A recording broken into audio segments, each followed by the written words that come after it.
বিশ্বকাপে ব্যর্থতা তাই বলে মেরে ফেলার হুমকি। 1994 সালের বিশ্বকাপে আত্মঘাতী গোল করার পর দেশে ফিরে খুন হয়েছিলেন কলম্বিয়ার ডিফেন্ডার আন্দ্রেস এসকোবার। এবার একই দেশের হয়ে বিশ্বকাপের শেষ 16 একটি ম্যাচে গোল মিস করায় কলম্বিয়ার উইঙ্গার হামিলটন কাম্পাস পেয়েছেন হত্যার হুমকি। এ নিয়ে থাকছে একটি প্রতিবেদন।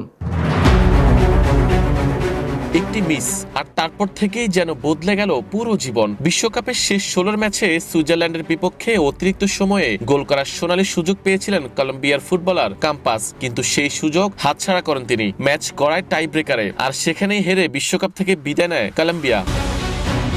ম্যাচ শেষ হওয়ার পরই শুরু হয় নতুন নাটক। দলের সঙ্গে দেশে ফেরেননি কাম্পাস। এরপর থেকেই তার অবস্থান নিয়ে তৈরি হয় রহস্য। জানা যায় সামাজিক যোগাযোগ মাধ্যমে একের পর এক হুমকি পাচ্ছিলেন তিনি এবং তার পরিবার। পরিস্থিতি এতটাই উদ্বেগজনক হয়ে ওঠে যে বিবৃতি দিতে বাধ্য হয় কলম্বিয়ান ফুটবল ফেডারেশন। তারা জানায় দেশের প্রতিনিধিত্ব করার জন্য কোনো খেলোয়াড় বা তার পরিবারের সদস্যদের কখনোই হুমকির মুখে পড়তে হওয়া উচিত নয়। একই সঙ্গে কাম্পাস ও তার পরিবারের নিরাপত্তা নিশ্চিত করার আহ্বান জানানো হয়।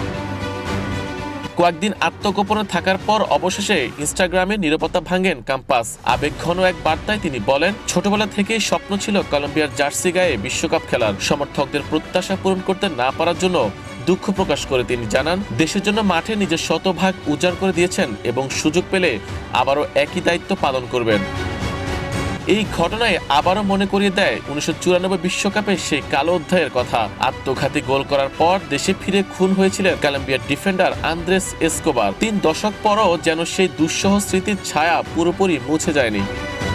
Ariful Islam, EN sports.